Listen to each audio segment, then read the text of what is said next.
welcome. Can you hear me okay? Awesome. Hi, I'm Natalie Swachina. I'm the Associate Deputy Director here at the Houston Center for Contemporary Craft. I want to thank you all for coming out tonight and joining us for our panel, Navigating Residency Applications. And I really want to thank Fresh Arts and all the Fresh Arts staff, especially Daryl. This is the first in many collaborations, we hope, with Fresh Arts and the Houston Center for Contemporary Craft. We'll have another one coming up next month as well that we'll mention later in our program as well. So Daryl will be moderating tonight, so I'm going to hand it over to her, but thank you all for coming and enjoy. In case you didn't know, the restrooms are here to my left. The bar is open. It'll close at 7:15, so enjoy. And I'm going to introduce Daryl Moore Washington from Fresh Arts. Thank you, Natalie. Hello. Hello. Oh, there we go. There we go. Yes, okay. Hello. It's in and out. In and out. I don't know. Will it pick up if it's down here? That's a different amp. It'll pick up for the recording. Okay. I'll go right here because the in and out's weird. Hello, all. Hello, all. We'll figure it out. Thank you all for coming again. Come on in. Come on in. You're good. You're good. Come on in. For people in the back, there's a couple of seats in the front, so don't be shy. You are more than welcome to come forward. But again, thank you for coming. It's great to see everybody. And as we get started, go ahead and start thinking about questions because there is going to be time for Q&A. But we'll go ahead and get started. So an overview. So tonight's timeline is going to be doing some introductions, doing some housekeeping. We'll review the mock application, we'll review the mock submissions, have our discussion up here, and then open it up for Q&A, and then we'll close. To save a couple trees, I only printed 30 packets. So if you don't have a packet with you and you want to follow along, you can scan this QR code and get a digital version if you want to follow along on your phone. But other than that, we'll go ahead and get started. So I'm going to have all of our panelists introduce themselves, but I'll start after Natalie. Natalie already introduced herself, but my name is Daryl Moore Washington. I'm the program manager for Fresh Arts. Fresh Arts does professional development programming for any artist at any stage of their career, but thinking about how you are as an artist. So not the what craft you do, but thinking about, do you have a resume? How are you promoting yourself on, I don't know, Instagram? Do you have a website? Do you want a website? Things of that nature. And so we are glad to be partnering with the Houston Center for Contemporary Craft to bring you Navigating Residency Applications. We have a residency called the National Artist Residency, which if you want to know more about it, you can talk to me, go to our website. But I also want to give an opportunity to our other panelists to talk about their residencies as well. I can keep talking, but I'm gonna hand it over. So Natalie, do you want to talk about? Sure. Yes. And we can all stay seated if you like. You don't have to get up.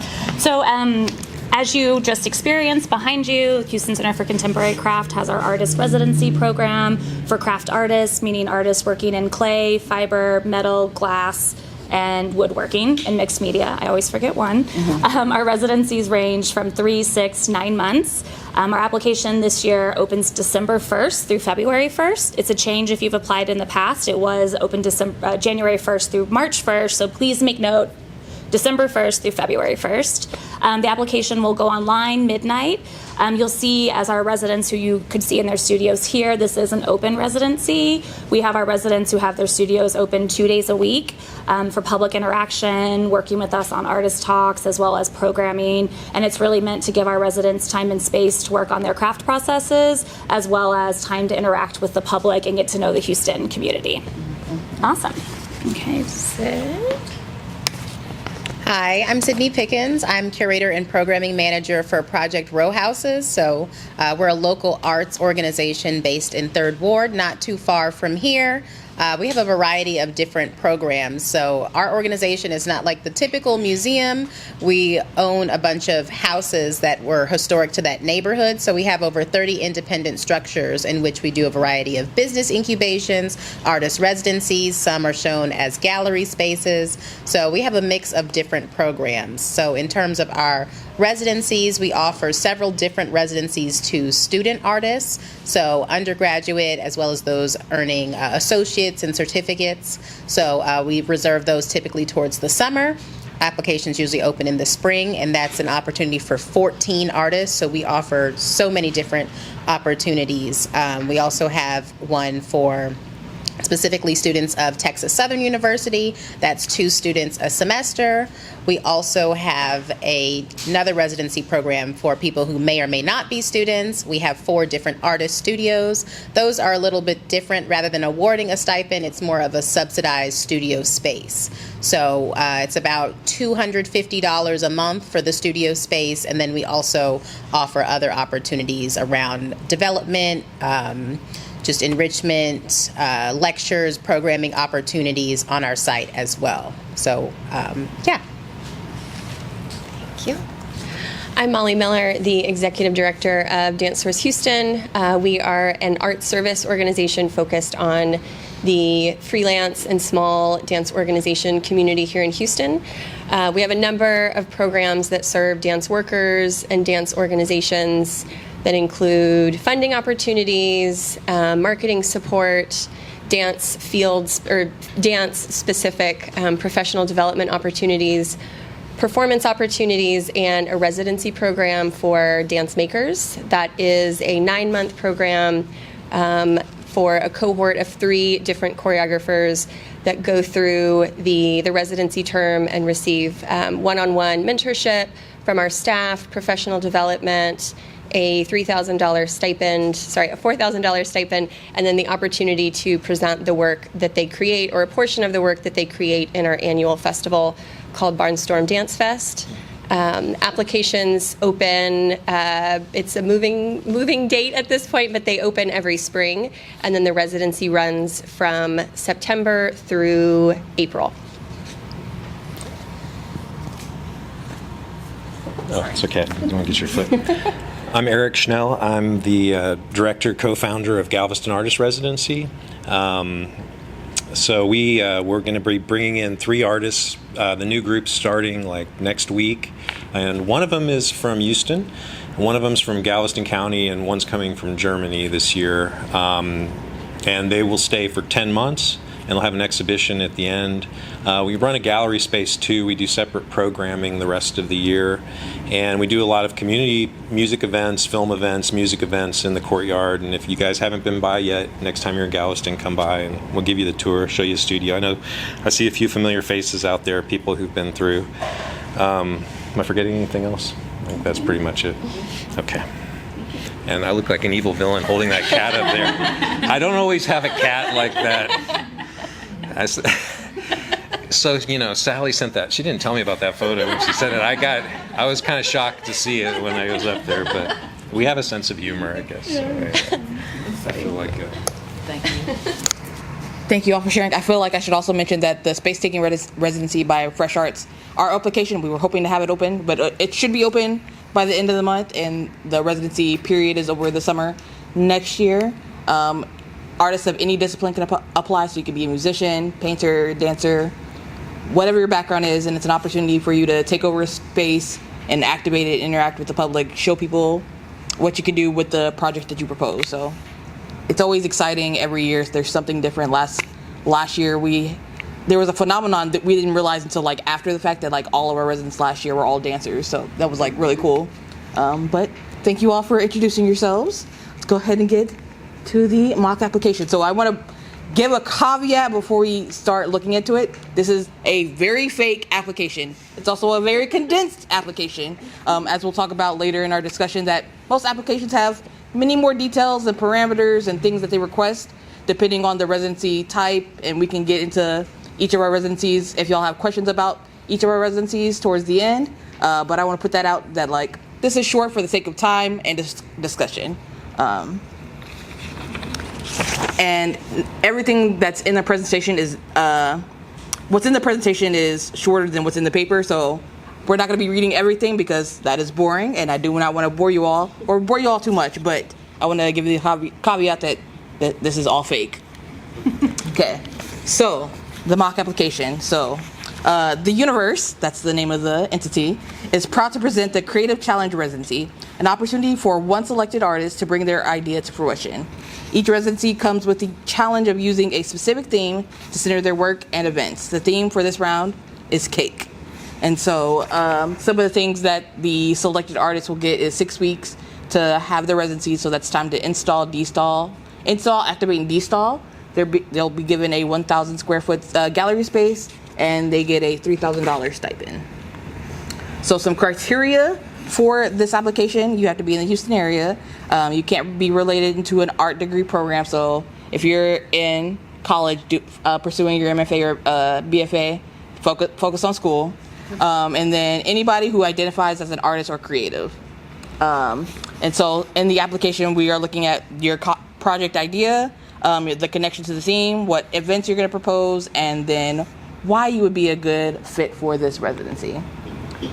Also, these submissions are fake. There's more details in the packet that's in your hand, but I just want to say these are also fake. There are 3 submissions, and so what we'll do is we'll go through all 3 submissions. I'll ask the panelists some questions about what they think about the submissions, and then we'll open it up for Q&A, whether it be about this mock application or whether it be just questions about residencies in general, tips, tricks, all of those things. So, the first submission, the project title is called Cake and Art Culture, a series of creative events. Their concept states, our project, Cake, Art, and Culture, aims to explore the cultural impact of cakes through a series of public arts events. We plan to host an art exhibition showcasing various artworks inspired by cakes, including paintings and sculptures. In addition, we will organize a panel discussion featuring artists and culinary experts who will explore the intersection of cake and visual art. And so for each fake submission, we requested that they submitted a proof of concept and proof of past work. And so this is their proof of concept image, and this is their image of past work. And so in their submission, some of the potential events and activations that they propose are an art exhibition, like they said in their concept, a panel discussion, and a public art installation. Submission 2.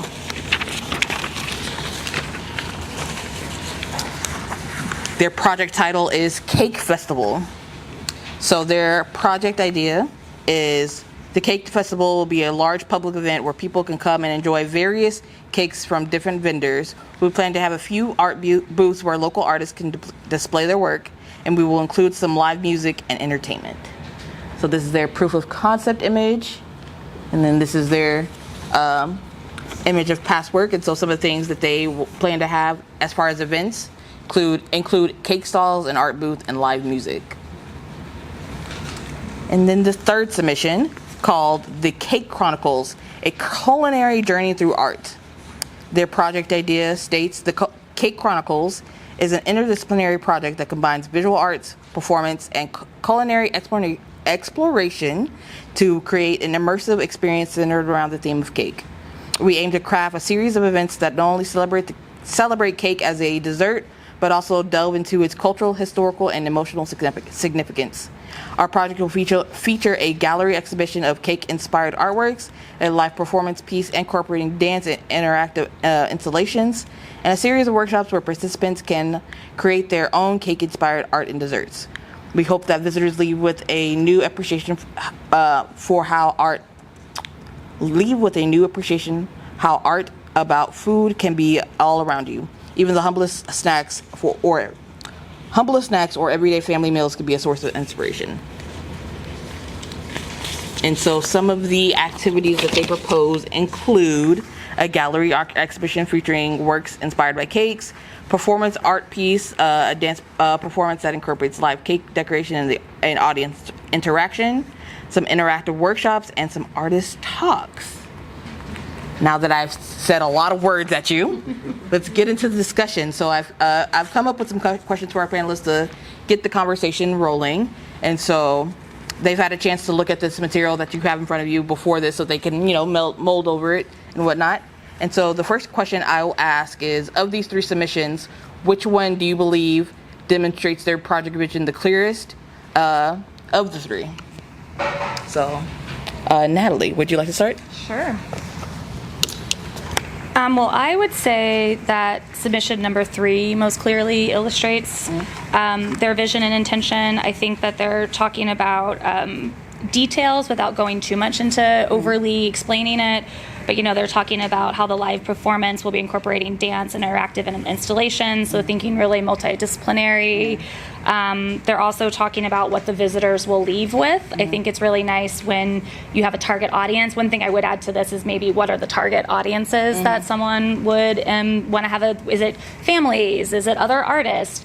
But what would visitors be leaving with, the why? Why are they doing this program? And I think they answer that the best versus just listing some other programs or a big concept of what cake is. Anyone? Anybody else want to add to that response? They're thinking.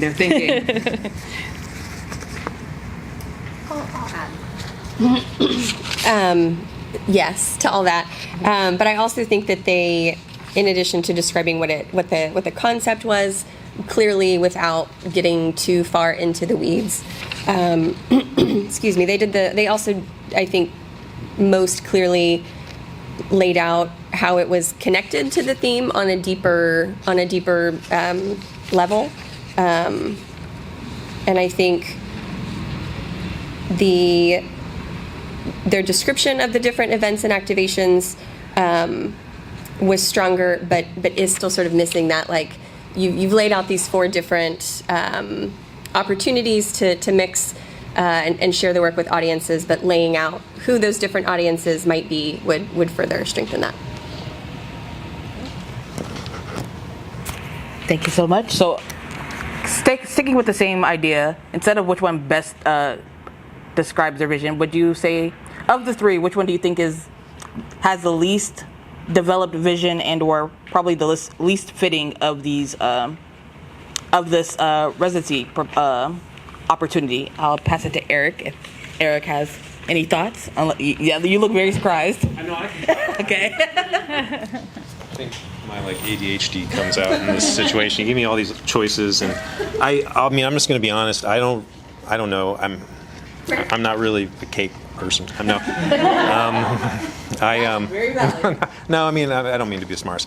I think for me, what I do so specific, what we do at GAR is so specific to, I don't know if I have a good answer on which I prefer these because I don't really like any of them. I mean, I'm sorry. I mean, what I would probably prefer would be, hey, we're doing a residency and send in 20 examples of your work. And, I want to see the artist's work. And if we really got to make it about cake, I'm probably not. I'm going to find a way around that. And I might be more interested in the person. I don't know. I'm just saying.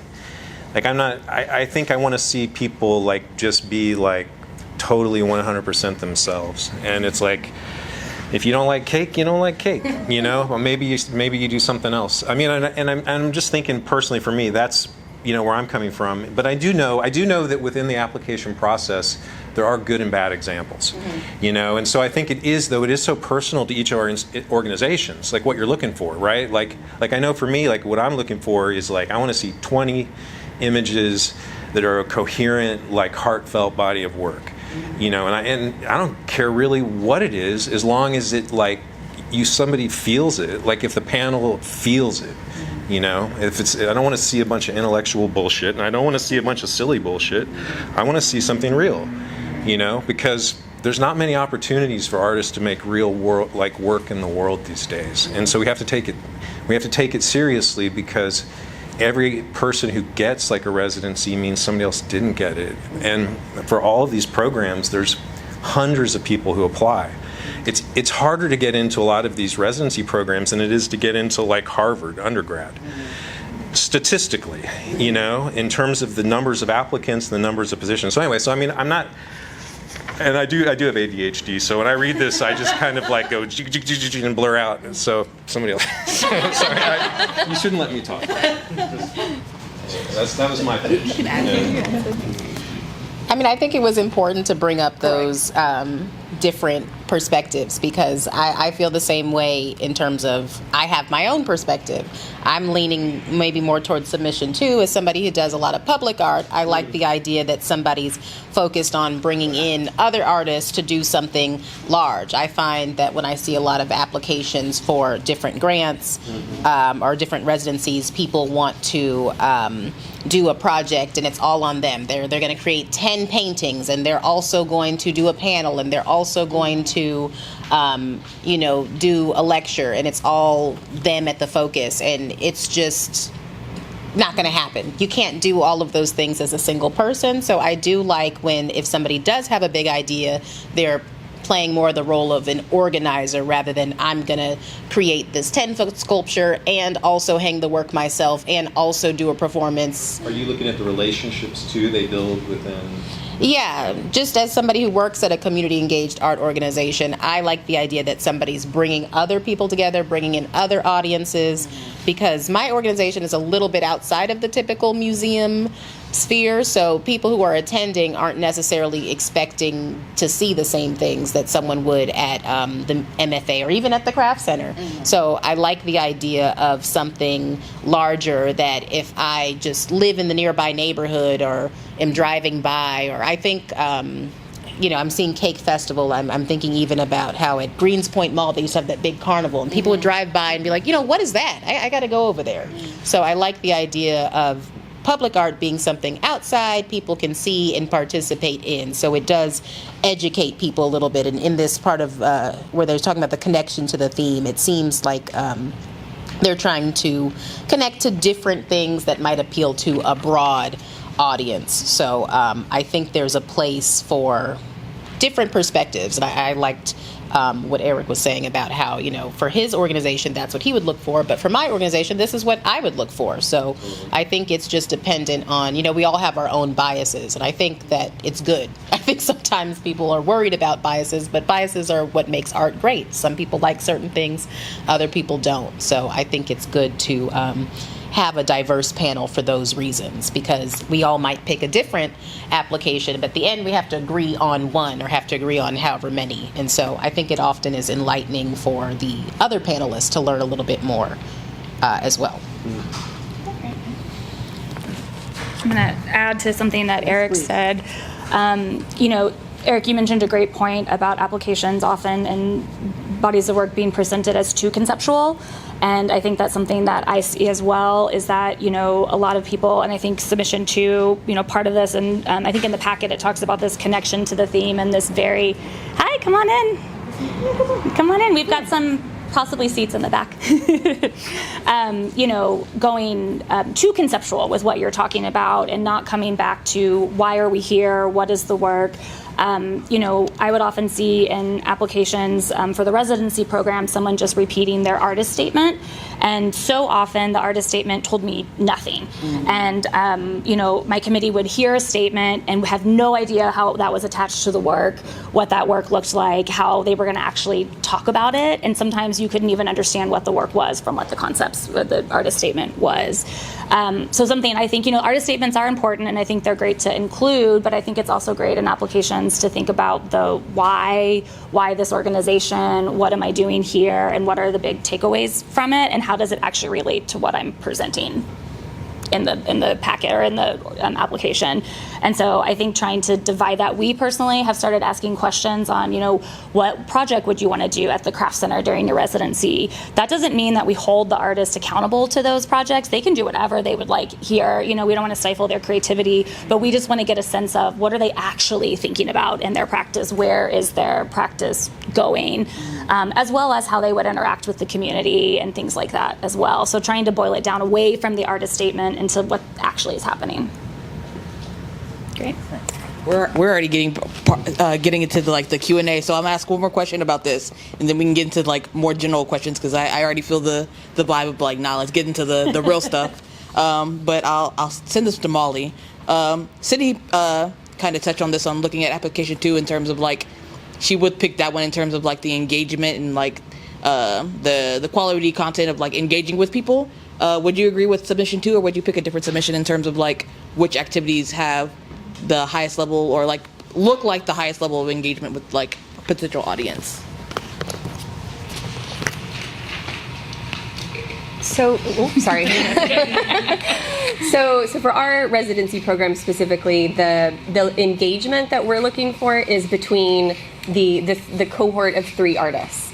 That's where it's that sort of relationship that we're interested in.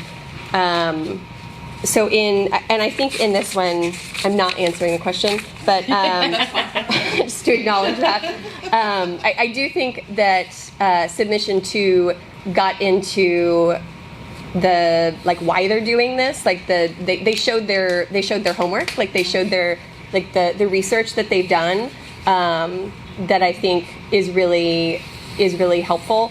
When an artist doesn't have, sometimes we receive applications where they have the full production schedule laid out, like when the first rehearsal is going to start all the way up to production week when we load into the theater, and that's rare. Sorry. But sometimes artists have a vague idea of maybe what they're wanting to experiment with or challenge themselves on, go in a new direction with how they make a work. And so showing some of that, like homework and research, can be really, really helpful to help us see where you might go. And similar to what you said too, we don't hold folks to what they put in the application. We do consistent check-ins over that 9-month period to see, where are you now? Have you taken a hard turn? That's fine, but we need to know what you say you're going to do now so that we can help hold you accountable to yourself on that as you go through that process, and we can help you figure out what other resources you might need. But yeah, the first question you asked is that for us, it's the important of the relationship is between that cohort, which again, I'm leading into the other questions, but the thing that we see very often with that is folks are not necessarily laying out how they would access the resources that the residency has available, because every residency program is a completely different program, even within the same discipline. And they all come with a different set of resources and opportunities and obligations. And it helps when you lay out how you're going to use those. So I'm gonna get into the more general questions now. So I'm gonna actually take what you said and kind of switch gears. Thinking about having a vague idea versus something that's completely planned out. You could think about residencies in general, or your residency. How specific do you think proposals should be? Who would like to start? Okay. So I think this is a great question because I was talking to my students. I have a class that I teach artist skills about this the other day, and the term residency I feel like has almost no definition anymore. So in terms of being specific, I think the really important thing to do is just research the organization itself. So you really need to research, what is this place? Who are the previous people who've won this residency? What is the town or city that it's going to be in? What kind of art do they show there? If there are any famous artists that come from this place, what is that style? What is this place known for? If there's anybody on the panel that is published, maybe I look into them or read a brief bit about their bio, because everybody, there's so much evidence to be found of kind of what they're looking for. And I'm not saying that means you should change your proposal to what they're looking for, but maybe that's just not even the opportunity for you, because there's so many different types of residencies. So I think that the specificity is just very dependent on the opportunity, especially if it's something like there's an exhibition at the end and it's very short term. I would be very specific, because it's a short term. There's probably not a lot of, if they have an expectation of a show at the end, they want to know, can you do this show? But if it's one of those really short-term residencies, like it's just 2 weeks or a few days, and they maybe just want you to meet other people in the cohort and maybe do a short artist talk, then I wouldn't be very specific at all. I would just kind of say, this is me and this is what I do, and I'm looking forward to meeting people and learning stuff. I wouldn't get into, I have an agenda of what I want to do when I get there, because as someone who's served on panels for a lot of different opportunities, it just depends. I've seen ones where I thought a really focused and specific approach was good, especially if they had a detailed budget, especially like those for people applying for grants to like make a film. If you want to make a film, I really want to see a specific budget and timeline, because you're asking for a lot of money and I want to know what you're doing with that money. Versus if you're applying to a remote residency to just, hang out, have artist dinners, then I want to see, are you cool? Like, are you vibes? If you're not vibes, we don't want you to come, So it just kind of depends on the application itself. So just make sure you do your research into what is the opportunity really. Not what is a residency, but like what is the specific residency that I'm applying for at this place at this time. Excellent. So my next question is about partners and collaborators. So I know for the Space Taking Artist Residency, the way that it's designed, we expect people to bring in other artists to help activate the space, because it would be a lot for one person to activate the space. And so we're looking for these artists to bring in other artists that they want to work with, to bring in more community, bring in some interactive elements. So I'm curious for you all, and this can be, again, to your residency and or just residencies you've seen, how important do you think having collaborators or partners in their residency, so whether it be the application or the residency itself? Thoughts from Molly or Eric?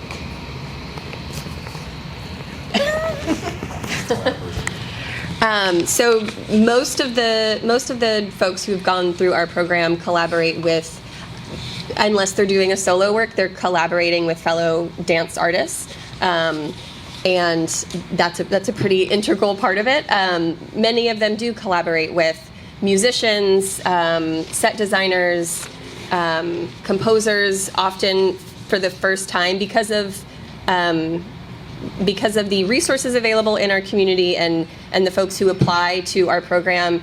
For most of our heirs, they are going through that process for the first time of commissioning a piece of music, actually having costumes designed and not having their dancers like bring something purple, and potentially having projections created, or working with a visual artist to create projections, or some other media. So for us, it's something that we really encourage and also want to support folks through that process, because we have had people who went all in and didn't necessarily have things set up on paper, and that can go poorly. But it is, we do encourage folks to do that if it's part of the work, because we also don't want folks to just list that they have 5 collaborators in their application to try to make it seem stronger, if it's not authentically part of their vision. So yes, if it's right for their project. I just want to really quickly jump back to something that was really important that I think was said about knowing what you're applying for. I can't state that enough, because there's so many things out there, and like was said, some residencies are like really, really short, and some of them go much longer, and location is super important, right? Like if you're going to a residency in Houston, in a big city, there's gonna be a networking component built into it just naturally. But if you're going off the grid, if you're even like going to Galveston, I know you're only an hour away, but let's face it, it's going to be a different, you're going to have a lot more time to reflect inward. It's going to be a different kind of like process, so I do think it's really important to understand what you're applying for. And I think it's also really good advice to look at, people who came before, but don't feel limited by that, because I think people are also looking for something different too. Like, hey, we've never had an artist like, who did work like this. But I do think understanding, and this goes back to understanding your needs. And it isn't even about us. It's like, well, what do I need right now? Like, am I at a point where, am I making amazing work and nobody's seeing it? well, yeah, then you should be applying to all the places, New York, LA, Chicago, Houston, or, hey, I actually need to go inward and like figure out what the hell I'm doing, and I need a gift of time to figure out my practice. And then for that, you might not want to be in like New York. You know, anybody who's tried to make, you know, a living or like tried to make work in a big city can be challenging. So that might be where it makes sense to go off the grid and go to a small town, go somewhere where you can just go inward. So I actually think that's really important. I just wanted to kind of double down on that. In terms of the collaborative thing, I mean, for me, that's always a work in progress. I'm always like open to it, but I also know when people show up, all their plans are going to change. You know, they can write me a letter and say they're going to work with the city on this, they're going to work with, you know, they're going to work with the community on all these things. And then they get there and they end up making 12 paintings, and you know, they never leave their studio. And you know, at the end of the day, you're kind of like, well, you know, I feel like when we take an artist, we just try to have faith that they understand what that process needs to be. Right. But I also have a little bit of, you know, you always have to understand, like an artist plans and what happens are usually not going to be, there's a process that happens, right? You start working on something and then you hate it, and then you throw the whole thing out, and then you start a new thing and then you kind of like it, and then you know, and then in the end it becomes this other thing. So anyway, that's my 2 cents. Please. Yeah, so, you know, I wanted to add something to that along those lines of what Eric's saying about knowing your space and knowing what you're doing, but also somewhere like being a Houston artist in a residency like ours here at the Craft Center, which we both have local artists, national and international artists. And I noticed, you know, our international artists come, and they're usually coming for time and space to practice to look at their craft. They're also really trying to connect to the Houston community. But, you know, if you're a local artist applying to a residency, you already have a family, you have a network, you have things you're doing. So I see them as almost different residencies. You know, the residents who are moving here are often here, you know, 6 days a week, all day, versus the residents who live in Houston who maybe are here 4 days a week. And those are different goals, and I think that's important to know that, you know, those are recognized as well. A lot of our artists who are local Houston or Texas artists are coming to make a community or connect in their community in a different way. They're wanting to, you know, maybe they've worked alone in their studios and they really want to meet the clay community, or they want to do more community practice, they want to do community days. And so to me, we know that when we're, you know, interviewing residents, that they're almost two different types. And that, you know, we're really aware of that when artists are coming and going, that, you know, you're here and you have a life, but your reason for being here might be different from the artist in your studio next to you. I want to add just Yes, a little bit. please, to that. please. So I used to work with the residents here. And so that's very true that they were very different experiences. And one thing I would always encourage people, especially the international or just people who weren't from the Houston area, is whatever you plan to do, just kind of throw that out for a minute and really get to learn the city. Take a walk around, meet some people, because a residency is, it's a lot to move and be somewhere else. And it takes a while to get settled, and a lot longer than you might think it'll take to get settled. So it's important not to hold yourself too strong to, oh, well, I said I was going to do this, and don't beat yourself up about it, because it takes a while to really get acclimated to any new environment and any new space. So it's important to, when you get here, just make sure you're having fun, because residencies are supposed to be enjoyable. They're supposed to be these awesome opportunities. Like, yes, it's work, but it's supposed to be cool work. It's like a, you know, business trip and summer camp and all the things rolled into one. So it's supposed to be a good time. So, you know, when you're applying to these residencies, kind of going back to the specificity thing, you don't always have to be specific about, I'm going to come here and do this, because maybe you're a painter, but you want to apply to the craft center because you're like, well, they have a kiln, and I've never thought that I would have access to a kiln. So I want to try painting on pottery. So I want to do this residency. And so to credit what Eric was saying about, you know, you don't have to be like the other residents that came before you. You could be trying to explore something new and different. And that's where a lot of collaboration happens, especially when your studios share a wall. You're definitely going to be collaborating. Excellent. All right, I'm going to ask one last question, so get your brains and noggins ready to ask some questions. Oh, hello. And so this question is for everybody. Oh, now we're working. Okay. This question is for everybody, and I'll model with an answer. And so I want to know what the panel, assuming that y'all have a panel process for your residency, what does that panel process look for your respective residencies?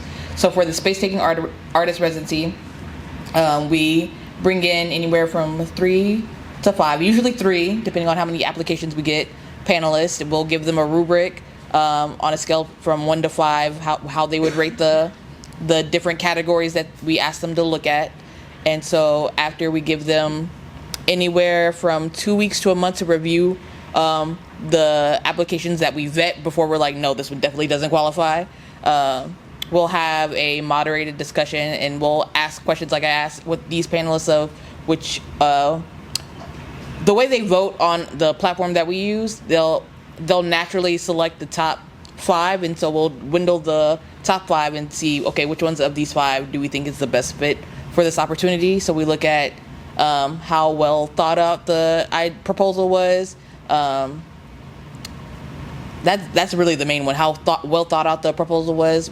Our residency has multiple residents, so thinking about like who is available for what time slot, and just thinking about how developed the proposal is. So like people who have a more thought out timeline, they have thought out who they want to collaborate with, they thought about what resources they might need to bring in. We try to lean into those proposals more because we want to see what you want to do in the space, because we allow not anything, but whatever your imagination can come up with. We want to see what you can come up with and bring it to fruition.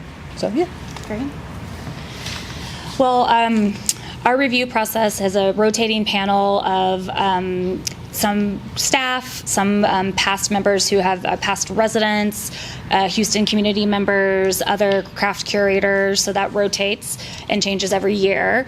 Everyone looks at all the applications. They score them, and then we have a meeting, everyone together, and we look at really the top 30-ish. So we interview the top 20 residents, but I always want to make sure that the artists in the middle, that we're looking at those who are that, kind of that 20 to 30, 35, because often there's really great work that, maybe an artist was skewed for some reason, or someone really wants to fight for an artist. Mm-hmm. So we make sure there's an opportunity to bring up those artists. Or if a panelist really likes an artist that maybe scored lower for some reason, they can bring it up to the group. So we come to a consensus on our top 20. Then we do Zoom interviews with those 20. We do 15-minute interviews that have the same questions asked to everyone with the panelists there as well. And what we're really looking for are craft artists who are pushing what we think of as craft and really want to take this time and space in their practice, as well as interact with our Houston community. And we really want it to be meaningful to hear. So, do they want to be here? Why do they want to be at the Craft Center? We really don't want someone who's just residency hopping and we're just another space for them to live at for 6 months. But, do they really want to be in Houston? So from there, after our interviews, we basically rank everyone of these are our top choices, and we kind of go down from there, and that's how we start offering residencies. We do try to balance, we don't want all fiber, so we want, some ceramic, some metal, although some years are going to be heavy in that. You'll see the last couple years and this upcoming year, we have a ton of fiber artists. So I think that's showing some trends in the field, as well as, what's going on. But we do try to balance that, and then it becomes a very big puzzle of, when the residents will be there, when we have space that we figure out together, and somehow our big puzzle comes together every year. Nice.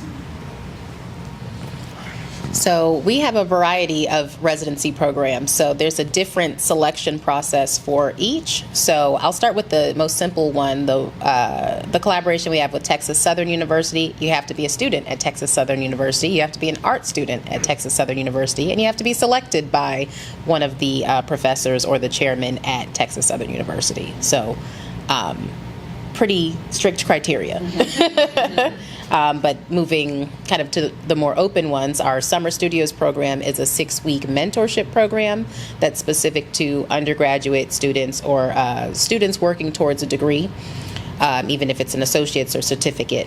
And so that process, we use Slide Room, which is a lot of applications will be Slide Room or Submittable, but those are just typical application review websites. They all kind of have the same forms. So we want just the basic information about you, some images of your work. Just from a lot of feedback I've had, I'm trying to make the applications more open to who you are as an artist and less about what your project will be. Since it's a mentorship and residency, I'm looking for people who are a little more pliable, a little more open to input from either the mentors or myself or just the community at large, because as a socially engaged and community engaged art program, we want there to be input, not you coming in with a mission and I'm going to do this and I don't care what anybody else has to say about it. So that is kind of the approach for that residency program, and it has an exhibition at the end that's up for, I think, 8 weeks. And so that one's a little bit different because we have 14 students. So we'll have 3 jurors that review all of the applications. And then we have a session where all of the jurors give their feedback and they pick students. And it's across disciplines, so it's really broad. We have people applying with digital media, fashion, sculpture, photography, performance art.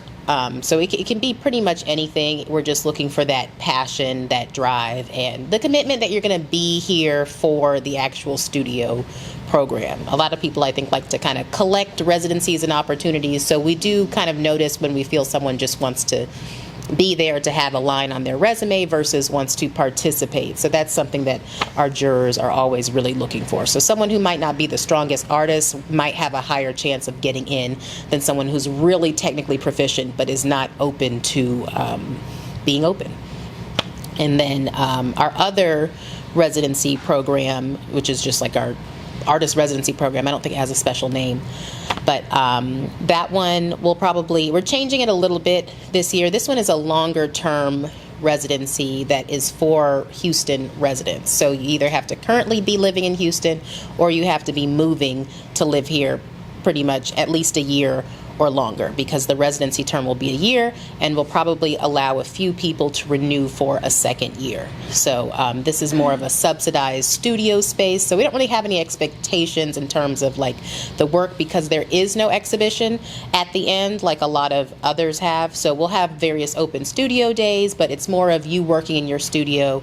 We might do a couple programs, but you're not forced to do those programs, but you will be required to participate in our program. So you may have to volunteer at our events for a couple hours. Specifically, we do these grocery distributions to people that are more food insecure in the area. So you would have to, which they're a lot of fun, but you would be expected to attend community events, participate in those distributions. So again, it's less about the specific artwork that you're making, but what is your commitment to community? And then also, can you physically do this in the space? Because we have limitations. Our studios are, they're not like big fabrication labs. So certain things like glass blowing, you just really couldn't do here. So we probably wouldn't accept your application. So just thinking about stuff like that, there's just, every studio has a physical constraint. So certain artists that are maybe working larger just wouldn't be a good fit, because our homes are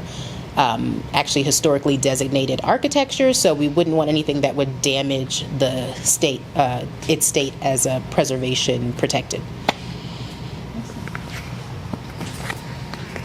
So our application process goes through Submittable, which you mentioned. And it's something that we review as a staff, because our residency program, we don't have a space of our own, so the residency really lives inside of the cohort.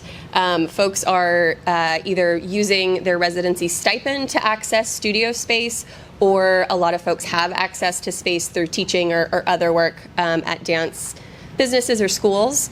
And so for our application, we really lean on how folks answer the questions about what they're interested in investigating or challenging within their own practice and process. So we give folks an opportunity to lay out a really clear idea if they have one, or lay out 4 that they're sort of considering. We don't require that they have a really firm idea.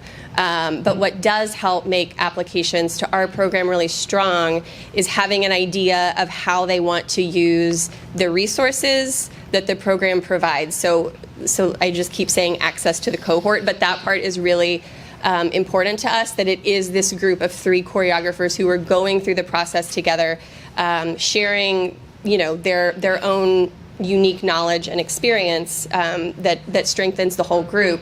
As well as tapping into the information and resources within our staff and the folks that we can help connect people to. So it really is about it can be about exactly what you're creating, but it may not be. It may just be the things that you are that you're considering. And because we are a really, really small staff, we're 1 full-time and 2 part-time folks, it's something that we select as a staff. We don't bring in other folks because we know we're going to be working with this group for 9 months. And that we have really limited resources to offer this group, and we want to make sure that the folks who are going to be part of it are ready and are hungry to access those resources, so that we can make the most of the financial, professional development and space resources once we move into the theater that the program has to offer. Oh, sorry, one more thing.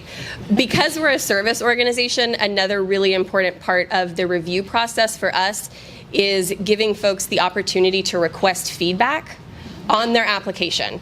Not on their project, and if we think it's a good idea, because that's irrelevant to our decision. Like, we don't care if we personally like your project or not.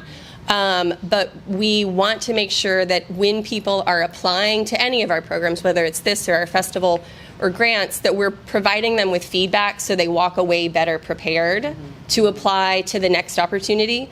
Again, if they request it, because not everybody wants feedback, but we feel that that's a really important part of developing a stronger community of dance workers. It's pretty cool that you give feedback to people. It sounds hard. It sounds hard. Yeah. Sounds like you have a lot of people mad at you if you do that. Yeah, so I mean, when we do it, so we're going to have our open call. It'll come out in January. It's usually sometime in January, and it's anybody in the United States can apply, any artist, mostly visual art. Sometimes we get people that are more like dance/visual art or filmmakers. I said there was somebody coming from Germany, but they're actually, I think they went to school at UT Austin. They've just been living in Germany for a long time. So anyway. What we're looking for, we do it through Submittable as well. And I remember when we first started, people would send in discs, and they would come through the mail slot, and you'd get a big pile of mail, and it was really exciting. But now it just all comes through Submittable, and it's ridiculous. But I think for me, for the people at GAR, we're looking for, we usually ask for 20 images of your work, and and this is something I think, and everybody's different, but for us, I think. I'm always looking for, you represent yourself as truthfully as you can. And I don't really recommend trying to game the system and give people kind of what you think they want, because that might not be what they want at all. I think you're always best served by just being like, hey, this is where I'm at right now, and leaning into that, and then, kind of fleshing it out with older work as necessary, because you probably, if you're anything like me, you don't make 20, images a year that you want to send people, I mean, who does that? Some people do, but you probably no. Anyway, if you have a day job, you're not probably going to do that. So we're looking primarily is it good work? Do we like the work? Is it good work? Is there something solid about it? Do we get a sense of the person in this? Do they seem committed to this path? That's I think the first thing we're looking for, and then you look at the. The statement that there's usually some kind of artist statement that they write, and that is part of the parcel of you're kind of do they seem like a good person? Is this somebody that can hang out with other people, and and it might work out. They might be able to be a neighbor to someone else, or a cohort to someone else, and be in a small town in a community. So you are, but this is very subjective. All of this, right? How do you know if somebody's a good person? By looking at this data that comes on Submittable. You're really just guessing. But anyway, so I think you just want to present yourself as you see yourself, and hopefully you're a good person.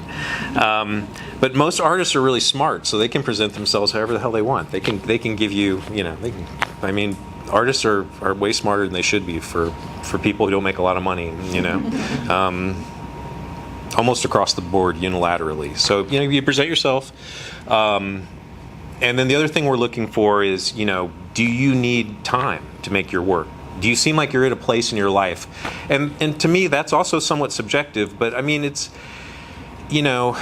if you're an artist who's coming out of New York and you've got you got a gallery in Berlin, you got a gallery in New York, and you've got a gallery in LA, and they're all selling your work, do you really need to come to Galveston and get it 10 months to make more work? You know, I mean, so like, do you need a gift of time? And that's something that it's not always easy to tell, but you know, and we sometimes bend the rules a little. For a long time, I think we didn't take people. We don't take a lot of people who are, you know, professors, tenured professors, just because it always seemed like, oh, you know, they've got a job. And like, let's try to give it to somebody who's broke and hustling 3 jobs. But then I realized after teaching for a long time, or meeting enough teachers who've taught for a long time, that actually, if they get a sabbatical, sometimes teachers need to get a gift of time to make work too, because teaching's hard ass work. Like, as anybody who knows a teacher, or if you are a teacher, whether it's college, high school.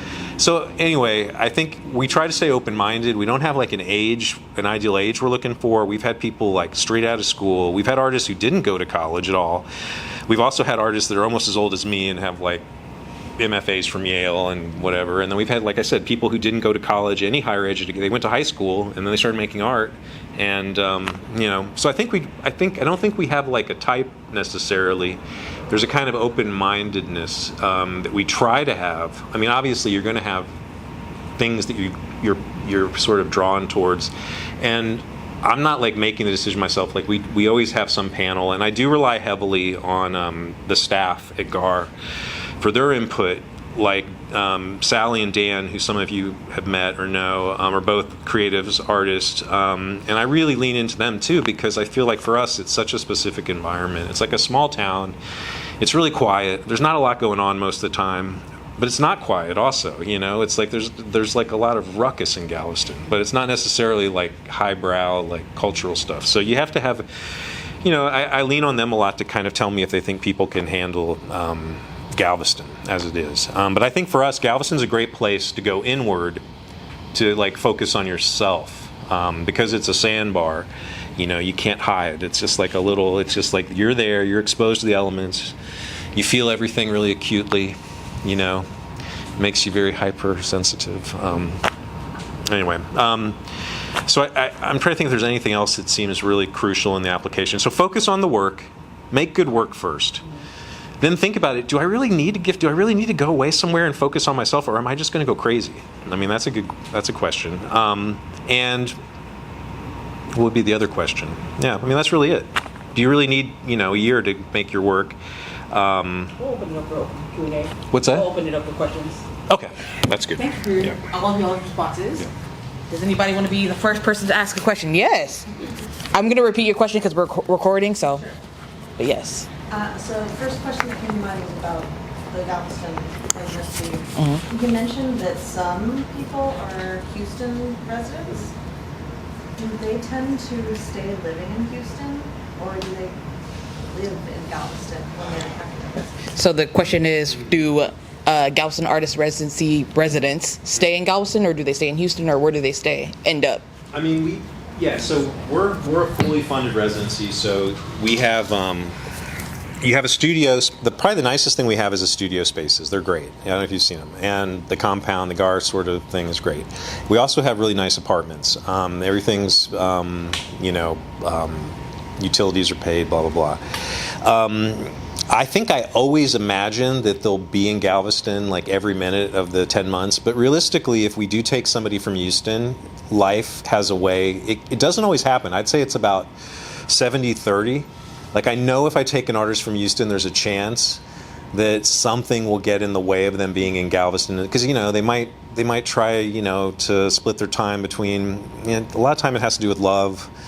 You know, they fall in love with somebody in Houston, and they got to come, and they don't want to be in Galveston all the time. They got to go back and forth. It's something. It's not always love. It's they might have to teach in Houston or something. So I think ideally that might be the one. That's why sometimes people don't like us. They don't want us to take people from Houston, because it's a different type of residency sometimes, but not all the time. We've had a lot of really great residents who, you know, came from Houston, threw themselves into Galveston completely, and and my thing is, I've always believed that if you take an artist, you take the whole artist. Like, so it's like, you know, you take the dog, you take the cat, you take the kid, and you take the boyfriend, girlfriend, whatever partner that might or might not let them be in Galveston. And you just kind of, you don't make it a big deal. And you have faith. I think for me, I might not have been able to do this in the early days of GAR. I might have been too controlling. I might, you know what I mean? I might have had more of these, like, hey, you know, like, lay into it more about this. But I think I've realized over time that if you take an artist, you're basically trusting their creative process. And so if you start laying down rules arbitrarily about, like, how they spend their time,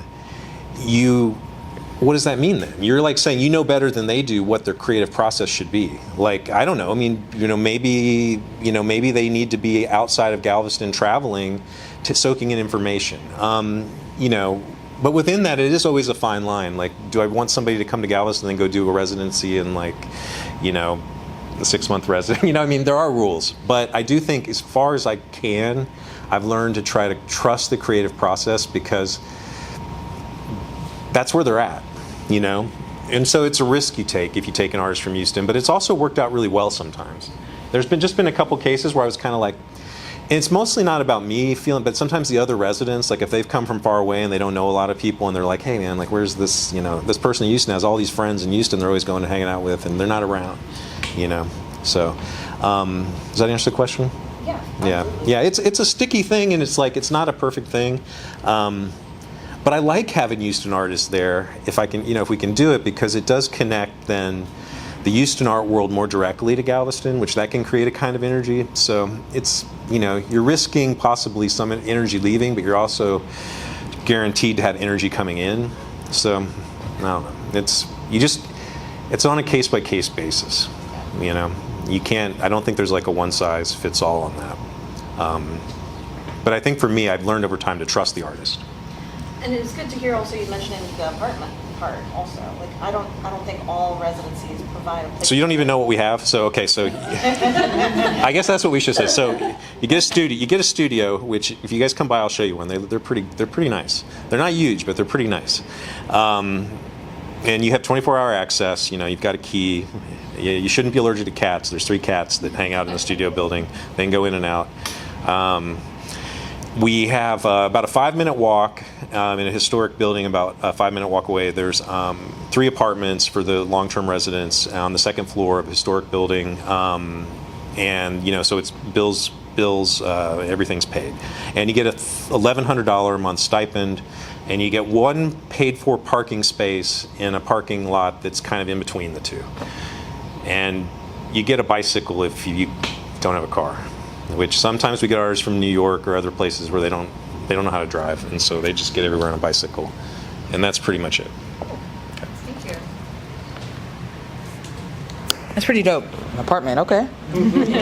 Next to the beach, everything okay. Other question? Yes. What do you guys feel you should understand and know about an artist after reading an artist? So the question is, what information do we need?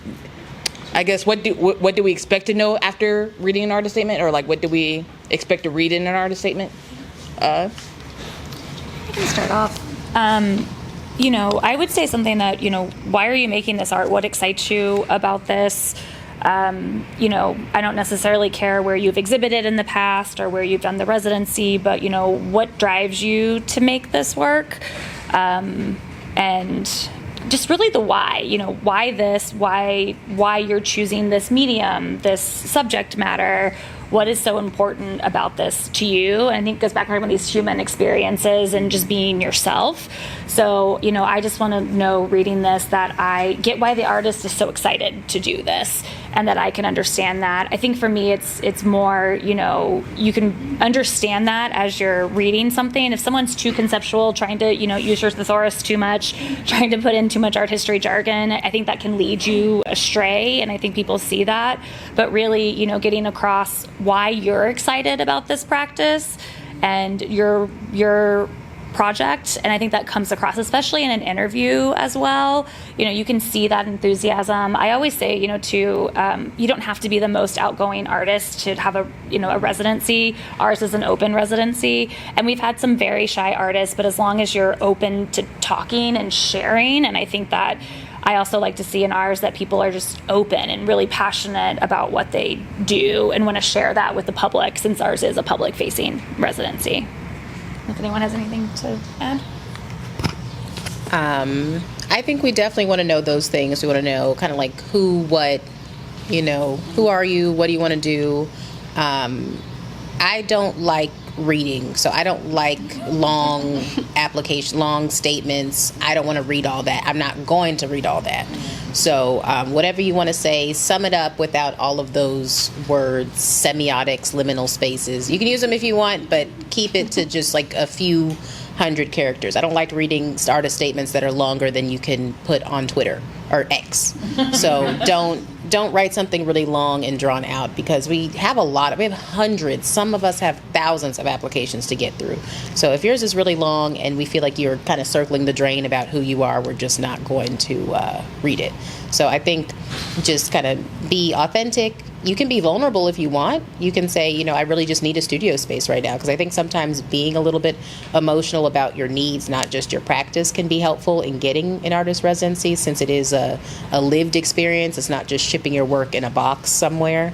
So I just think it's important for us to know who you are, what kind of work do you do, and why do you want to be here, without all of the philosophical reasons for why you're an artist, or why you're the best person ever, or why, I don't know. I don't like when I feel like I'm trying to be gamed or talked to a certain way, and I feel like I can always tell. I can tell if you wrote your statement with AI. I can tell if you, are trying to tell me what I want to hear. I can tell if you read my, bio and are trying to say certain words that you think I'm going to like to hear. Like, I can tell all of that, so don't try it. So I think just be authentic, be concise, be honest, be interesting, but don't try to be interesting. I mean, you're an artist. People already think you're like the most interesting person in the world, so just kind of work from that. Don't make up a bunch of stuff that you think we're going to want to hear, because odds are we don't want to hear it.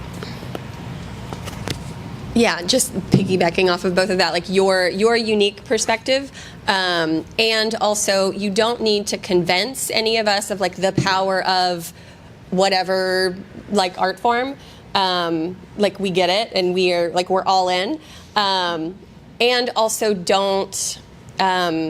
Sometimes there is a tendency to speak on like behalf of all dance or whatever. Like, don't be general, because you as an artist have a really unique, specific voice and perspective that no one else has. So lean on that, but don't be like big and grandiose and you don't need to go on about it. Like, be specific, don't be generic, and speak on behalf of all of your colleagues in the field. I'll also add to that. Great responses. Who, what, why? If you can get all of those in there, that's good. But also, a best practice that we try to tell people is have different versions. Have a short one, a medium one, and a long one, because they're appropriate in different spaces. So have multiple versions. To Sydney's point, like, we got so much, we don't have time. Sometimes we just want the short one. Sometimes when we have to list multiple artists, don't give us 5 paragraphs. We just need 3 sentences, if that long. So definitely who, what, why, and then have multiple versions. Especially for the people that are multidisciplinary artists, you might have a different statement for the different types of art that you make. So keep that into consideration as well. We have a time for 2 more questions, maybe 3. Anybody else have a question they would like to ask? And again, this could be about a specific residency or just best practices. I see brains churning, but yes. I have a question about when your panel is divided Oh, over okay. a candidate. Are you looking to be persuaded by one another? I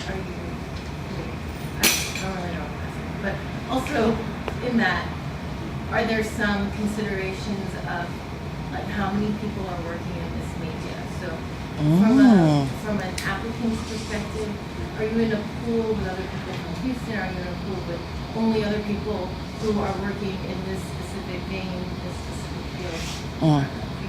field? Do you want all of us to answer that question, or are you wanting? So I'll answer it from our perspective. So the question is, how are panelists deciding if there's a split decision? How is the decision made? And then are we taking into consideration the different disciplines or there was another part? Like location. And location. So for the space taking artist residency, you have to be living in Houston or based in Houston. So that's like number one. And then the way that our application is set up, we specifically have like an odd number of panelists to like not have a split decision. So whatever majority is, that's how we lean, if that's how we decide. And then we do take into consideration the discipline, just because any discipline can apply to our residency. So if the opportunity allows, we try to have more disciplines represented in our cohort. I know in the past some people have been dissuaded to apply because they might see a lot of visual artists, but we're like, no, performing artists, come this way too. We want y'all too. But yeah, anybody else want to add to that I can add to it. question? I mean, for ours, because we have around 9 to 11 residents a year and they cycle in and out, we don't have to decide on just 2 or 3. So if a panelist feels really strongly, and maybe someone else isn't as strong, that's still okay. We'll still, rank them within. We'll still have this pool, so we can still fit someone in. And then we don't have like a quota of how many artists would be from Texas versus the rest of the United States. We happen to have a lot of great artists in Texas and in Houston, and we love to show our local artists as well. So we usually have at least 2 or 3 per cycle, but there's not really any numbers that show that. I think I mentioned this earlier, but you'll see trends in the field. So we've had a lot more fiber artists, but there's no necessarily numbers of we have to have this many of that or that. We don't have glass facilities. Although some you could do some glass, but so you won't see that. So that is some limitations, but we're not sitting here thinking, we have to have 5 metal artists, so we're going to just give it to metal artists. It's really the artists that rise up. But we also want to respect all of our panelists' points of view as well. And so if someone feels really strongly and everyone else mostly agrees, it'll still probably go through. So for ours, if there's like a tie, I'm usually the tiebreaker. Mm-hmm. So it usually just defaults to me and whatever my reasoning is, because we do have a lot of families typically work that's could be perceived as more edgy or more offensive. That is something that I might lean away from. So if there's a lot of nudity in a way that I consider to be graphic, or that, like, we have a lot of schools, so I'm trying to think if there's something that, there's a difference between something people wouldn't encourage to show to children versus people would say we absolutely cannot show that to children. So stuff like that would kind of be like maybe a disqualifier with our kind of process. So I do want to be frank about that. And then we're situated in a historically black neighborhood. So you'll often see artists that are selected are black or artists of color or just more reflective of the community. But in terms of the specific medium, it's just, again, based on our facilities. So we could have all painters, and I mean all painters for all of our residencies for an entire year. Like, that could be fine. I wouldn't have a problem with that. Maybe the nearest art store might have a problem with that, but I don't think for us you have to all be, there has to be a good mix, or you all have to be from Yale, or you all have to have MFAs. Like, it's pretty, it can be mixed. So I lean into, our jurors can make the decisions they want to make. I'm usually the tiebreaker. I try not to make it too personal into what I want, because I did work at the Craft Center for a while, so I have a preference to craft and sculpture-based work, but I won't always pick someone just based on that. So it's hard to say. It's really just in the moment, especially since we are community engaged. Sometimes if somebody seems to have deeper roots in the community, like we know somebody who knows them and says good things about them, versus somebody who's equal in, like, we're really like they're equals, not like we're only just going to pick somebody we know, but like it's really we're trying to pick between that, we might do that. And then I always joke, sometimes we just have to flip a coin. Sometimes, there's no settling it. Everybody's really strong about the person they want to see. And, at the end of the day's got to end. So we just got to pick somebody. So sometimes that's how it is. It has nothing to do with your work. And we just have to make a decision. Okay, we got time for one more question. Oh, I see two hands. We'll do both. In the front here, yes. I guess one would be, and I'm sure this depends on the residency, but what is the weight of the resume? Like if you were talking about an artist having a gallery in Europe and another one in New York, what is the weight that you guys put on an artist that either has a lot of showing experience abroad or in the US? Gotcha. So the question is how much does submitting a resume weigh into the consideration for the applicant? I will say for us, I won't say not too heavily. We want to see that you, one, have made work before and are a practicing artist. But the way our residency is set up, it's also open to people who have not had a residency before. So we're not looking for you are the most prestigious person that has done X, Y, and Z. If you've never had a residency, yes, let us be your first thing for other people to be no, I have experience doing something and executing a vision. So not too heavily. Yeah, I'll add to that. We actually redid our application about 5 years ago, and I de-emphasized the resume because I didn't want it to be, you went to this certain art school, you went to this residency. So it's one of the last things you add to our residency, along with the artist statement, that's at the bottom, and that's for a purpose when our panelists are reviewing. That's not what they see first. And they're looking at questions that are, what is your practice like? Why do you want to engage at the Craft Center? How important is community to you? Those are these short form questions that we've added, which is what panelists see first and frankly have the most attention for. So we really de-emphasize it. And we've had residents who have never had a residency before to people who have, are professors and have huge resumes, and it really doesn't matter to us. I really don't want that to be a factor at all in how we're deciding. Did y'all want to add or no? We similar to some of the other programs here, we don't allow folks who are in a graduate or in an undergraduate or graduate program be part of the program, but you could have just graduated, and we have folks who, got their cap in May and are part of the next cohort, but we also have folks who've been making work in Houston and other places for 30 or more years. As well as folks who've had 20 years strictly as a performer and are stepping into the role of choreographer. So it's very we hope to serve dance makers at all career stages. Quick about that. I think for me, the thing I like about residencies is that I think being an artist right now is really hard, right? Because the system's not set up to support artists, right? There's no the gallery system's been crashing and burning for years and years and decades now, slowly. And the academic system's failed pretty much. When was the last time a friend of yours got a tenure track teaching job? I mean, it happens, but I'm just saying it's there's residencies are a space where an artist can be an artist, and even if it's a short term thing, you can throw yourself into your work for a period of time, and maybe. So the thing for me is that's the actual crucial thing is somebody out there having to hustle 2 or 3 jobs and trying to make their work, and then so it's actually like you said, it's not necessarily a positive if you've got all these galleries and stuff, because you can look at that and be well, you can make your work. You've got a nice studio in Brooklyn, and you've got income coming in. What I'm looking for is that artist who's working 3 jobs and is making pretty cool work. And it's well, what happens if they come to a residency and they don't have to work all those jobs?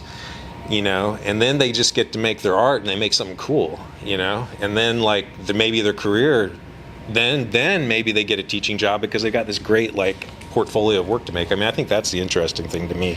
I mean, I'm not knocking artists who have all that stuff. I mean, obviously if a famous artist applies to any of our things, you look at it and you're man, that person's that person's a big shot, and you take it seriously, but then you have to look at the reason why. Why do they want to come to Galveston? Are they going to be bored as hell in Galveston if they're coming from I don't know. I mean, that's what I'm what are they going to do here? But if it's somebody who's I want to give the gift of time to somebody who needs it, not somebody who's just like piling on awards. Because the art world works that way sometimes, where it piles on the same people over and over again. Sometimes you go to a city and you see like, man, like how come that person won that award and they won that award and they got that teaching gig and they got that grant? That's, I think what we're trying to do, I think I can speak for everybody here, is what we're trying to do is hopefully push it around a little into some places, where maybe like this person hasn't won all those awards, but there's some potential there for something, so that's my 2 cents. I'll say something. Yeah. For me, there just doesn't have much weight, but I do require it because a big part of working with an institution, you got to do your paperwork. So you have to do your resume and upload it, just so I know that you can complete your paperwork, because there's going to be a lot of other paperwork that I need you to do. I don't particularly care. People who have a lot of opportunities, sometimes the opportunities have now dried up. People who don't have a lot of opportunities, there might literally be a reason they don't get any opportunities. Maybe they are just a pain to work with. So I try not to, make any assumptions from somebody's resume, but I do want to see it uploaded just because, it's a form and we have to have a level playing field. We try and make accommodations for every artist, but everybody has to submit an application. Everybody has to upload a resume. Everybody has to write an artist statement. It's just part of the process. And then there was a hand raised in the back. That'll be our last question. Yes. Are there any names or disqualifiers that you see on applications, or for lack of a better term, icks? Ooh. Submit something and I can give an example. So the question was, is there any parts of an application that makes it an instant disqualifier or gives you the ick, or is not a good egg? I can give an example. So I think to me that would be not really connecting to why you want to be here in the first place. We had in the past, a few years ago, an artist who applied who has a great up-and-coming career, has shown in a ton of museums, but is still on that cusp of being like a really cool artist that we would love to have in the program. But in their interview, they essentially told us that they just wanted to photograph a body of work that they had made in preparation for a gallery show that they were going to have. And they really didn't care about making as much work here. They weren't not connecting to the Houston community. And I have to give props to the panel. And they were like, no, we don't want an artist who's just going to use our space as a photography studio. And that really did not care why they were here. Something the committee feels really strongly about are just people, as we call residency hoppers. And, not to say you can't do a lot of residencies, but, you're just don't care where you're at, what residency it is. It's just a studio and a place, and there's no connection to the city or to the institution. And I think that comes across in interviews, and that comes across of, why do I want to be here? And the committees can see that. And that's something we're not looking for. And so if we get that sense, we pass on. Like I mentioned, even though we're an open residency and a public-facing residency, you don't have to be the most talkative person in the room. So that's not a problem for us. As long as you're, willing to share about your practice, that's okay with us. That's not an issue for us. But if you don't really, if we're just a stop, a line on your resume, a stop where you're going to be here for 6 months, that's not what we're looking for. A lot of the icks for me are just more about the actual filling out of the application. So it's just everybody needs, there are a lot of great creative people, but I'm going to have to work with you. Can you do the work? Can you fill out the application? Did you check for misspellings? And a big pet peeve of mine is when we ask you to upload images and you write in a link instead of uploading the image. A lot of people do this. I get that maybe your file is too big or something, but it's just like, administratively, it's really annoying because we're trying to go through all of them within the application. So then we have to follow a link, and the link is maybe broken, or sometimes the links are password protected, and then somewhere later on we have to ask you for that's kind of just like a no. It's too much work. It seemed like everybody else was able to apply, so in a normal way, and it's kind of, to me, a test of, if I have to break my back to do this for the application, what is it going to be like working with you? Because I have my own deadlines, and for all of us, this is a job. We care about what we do, but it is a job. So we have other things. We have other artists. At any given moment, I could be working with 40 artists. So for you to be taking up hours a week of my time is just not going to work. So that's just a big kind of ick for me, is if you can't just do the basics of filling out the application, because that's the easy part, just writing in your name, your number, all of that. So just make sure you have that stuff, because for me that's a big disqualifier. For us, there are two, and one of them is when you are talking about your work is positioning other artists and how they don't do it the way that you do. And there's two ways to do that. You can talk about how you're really unique and your perspective is original, but you can also do that in a kind of a weird negative opposite way, where you're kind of calling out the other folks who are your peers. So that's an ick for us. And then also just things throughout the application that show you haven't really read what the program is. For us, we'll sometimes have people apply and call it a grant, which just shows that you're not invested in being part of a cohort for 9 months. And those two things are very different. The way you approach something as a grantee and as a part of a residency program, and the obligations on those sides are really different. So for us, it just shows that you probably haven't read what the commitments and obligations are, and that means that it's probably not for you. Yeah, I mean, if you do these things if you guys hopefully get to be on a panel and be on the other side of this, you'll see that every year there's like new icks that come up. But, I think in general, what you guys said is a good advice about just stick to kind of what's on the application, what they're asking for. And I think sometimes people try to add stuff that isn't really asked for, thinking that it's going to push it across the top, but it usually doesn't work.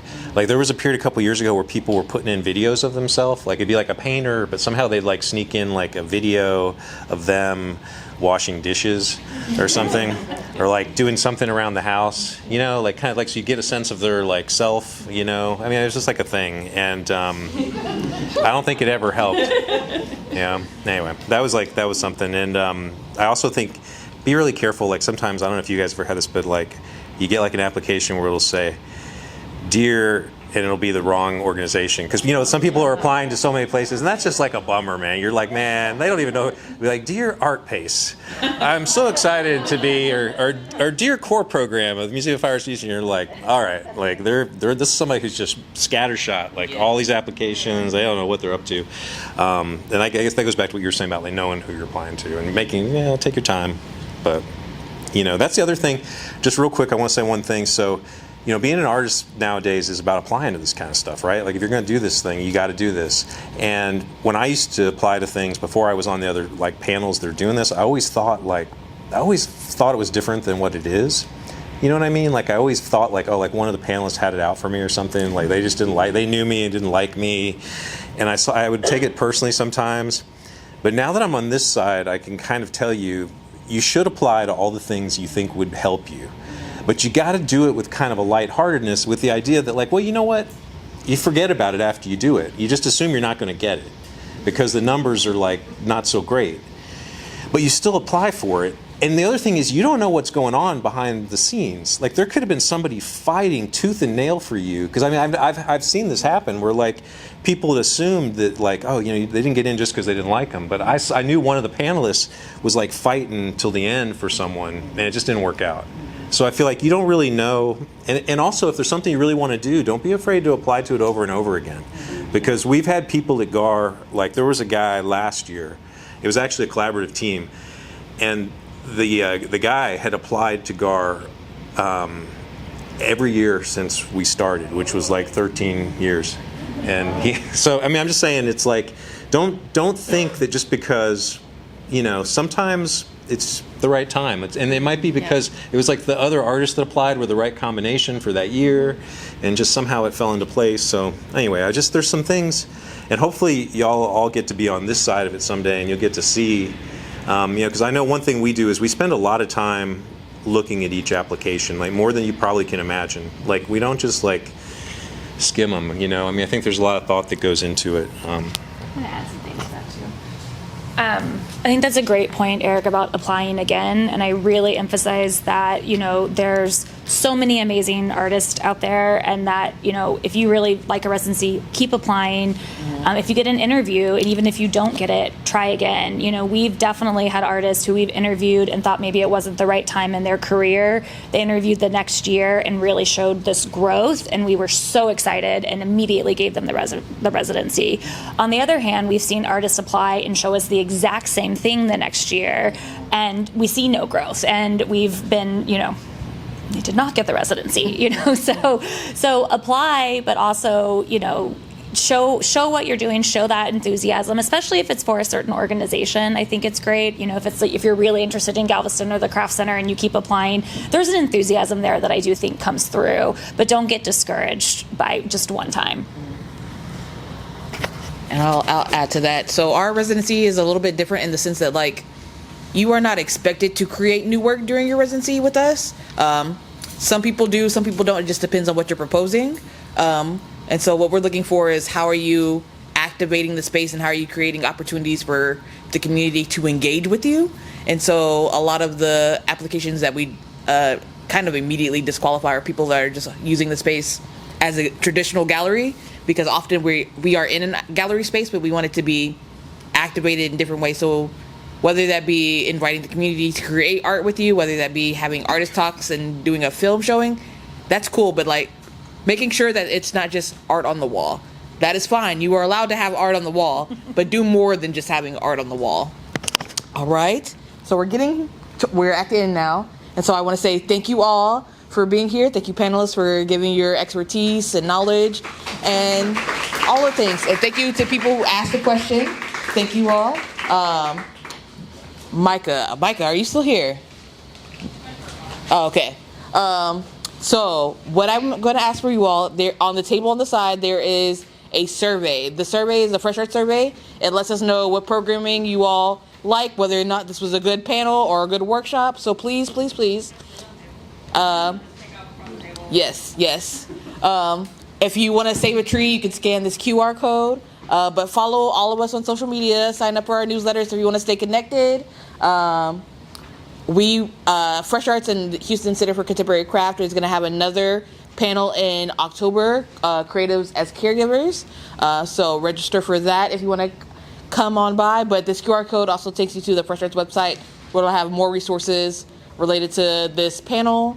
Thank you all again for coming, and I hope to see y'all at a future event. So thank y'all. Please fill out the survey. Please fill out the survey. Thank you very much.